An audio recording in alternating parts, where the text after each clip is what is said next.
Dalam setiap keyakinan dan iman percaya kepada Tuhan, juga di dalam kehidupan beragama manusia, merenungkan itu adalah satu tabiat atau kebiasaan yang dilakukan banyak orang. Di dalam setiap keyakinan itu pula, merenungkan berarti cenderung berdiam diri, tenang, tidak banyak bicara. Dan di dalam tenang tanpa bicara itu, merenung menjadi satu saat untuk berefleksi diri.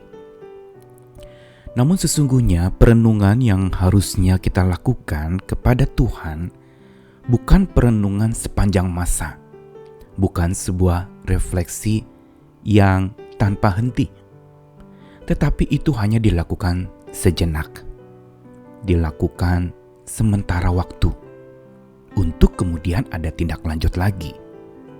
Ini yang seringkali diabaikan dan dilupakan oleh orang-orang beriman dan berkeyakinan kepada Tuhan, yaitu hanya berhenti sampai pada satu momen merenungkan, tetapi tidak bangkit dan memperjuangkan.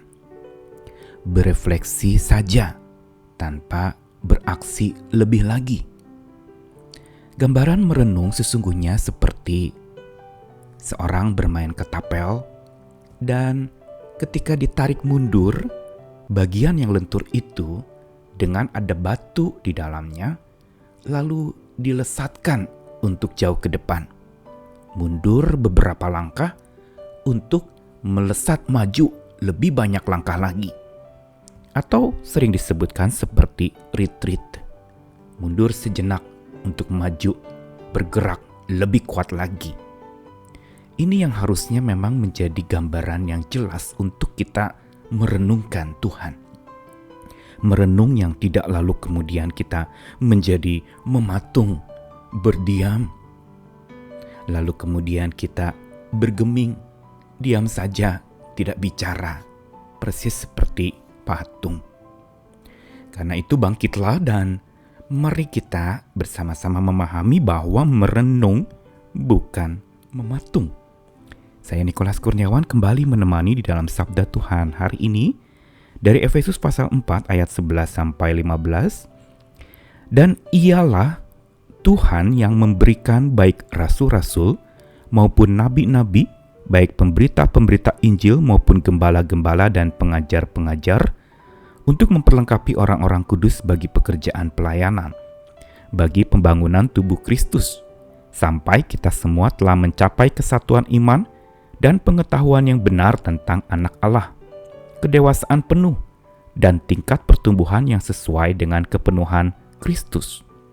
Sehingga kita bukan lagi anak-anak yang diombang-ambingkan oleh rupa-rupa angin pengajaran, oleh permainan palsu manusia dalam kelicikan mereka yang menyesatkan, tetapi dengan teguh berpegang kepada kebenaran di dalam kasih, kita bertumbuh di dalam segala hal ke arah Dia, Kristus yang adalah kepala.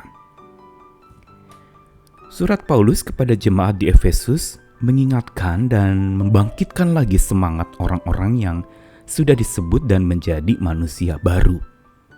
Bahwa seorang manusia baru yang sudah hidupnya berkiblat kepada Tuhan, beribadah dan bersekutu dengan Tuhan, harusnya memang ada sebuah progresivitas atau ada sebuah kemajuan lebih lanjut lagi yang tidak hanya berhenti di satu titik. Terus menjadi pribadi yang makin baik, makin berbenah diri, dan makin dibenahi Tuhan, dan makin menjadi dewasa. Sehingga digambarkan di sini dalam sebuah rangkaian satu kalimat yang panjang mulai dari ayat 11 sampai 15 ini sebenarnya satu kalimat yang nyambung. Dikatakan bahwa Tuhanlah yang memberikan kita segala karunia-karunia yang dibutuhkan. Dan itu semua dalam rangka bukan semata kita untuk menikmatinya, tetapi untuk memperlengkapi kita bagi pekerjaan pelayanan, bagi pembangunan tubuh Tuhan, sampai kita semua mencapai kesatuan iman dan pengetahuan yang benar. Bagian ini ingin memberitahukan kepada kita bahwa di dalam kehidupan iman percaya kita Kita bukan sekedar menerima anugerah, bukan sekedar menerima karunia-karunia yang diperlukan di dalam kehidupan kita, tetapi selanjutnya adalah kita diperlengkapi. Kenapa diperlengkapi?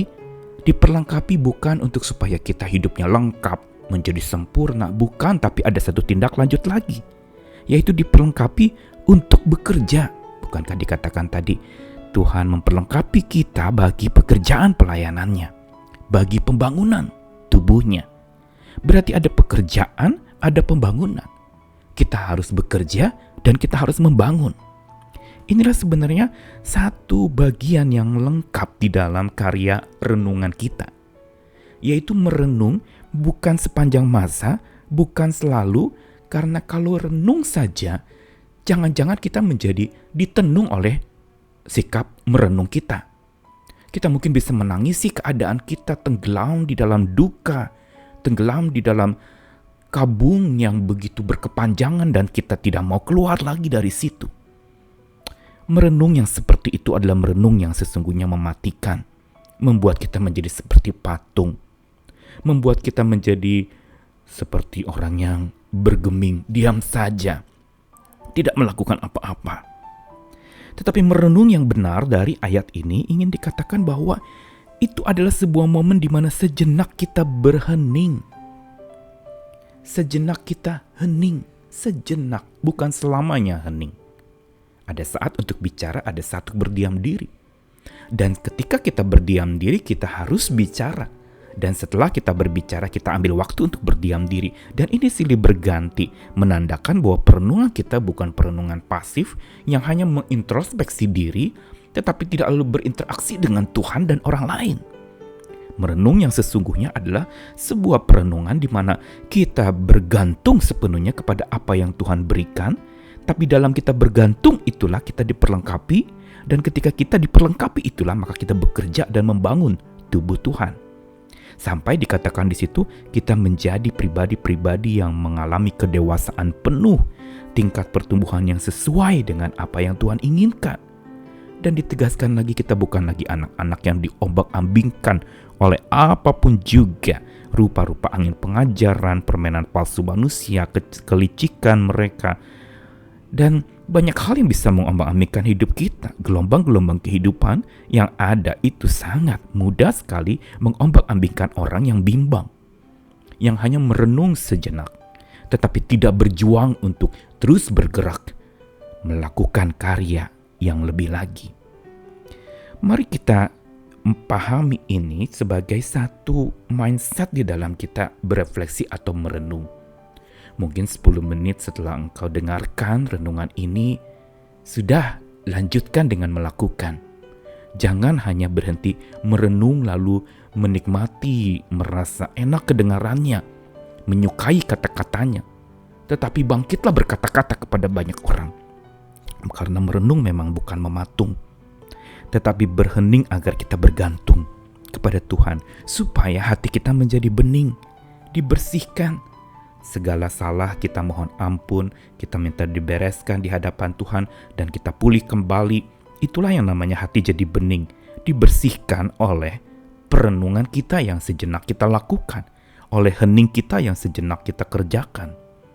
Dan dampaknya kalau hati kita bening, kita tidak akan mudah tercoreng oleh kotoran-kotoran masalah di sekitar kita. Kita tidak mudah terombak-ambing pula oleh berbagai macam angin-angin pengajaran atau berita-berita palsu, berita-berita yang belum tentu benar yang seringkali menggoncangkan iman kita. Mari jangan memberi diri untuk diombak-ambingkan oleh apapun juga. Lebih baik hening sejenak, bergantung pada Tuhan, untuk lalu kemudian bekerja dan berjuang lagi bagi Tuhan dan bersama dengan Tuhan. Selamat merenung yang aktif, bangkit lagi, semangat lagi, dan selamat memulai kembali. Tuhan mengasihi kita semua. Amin.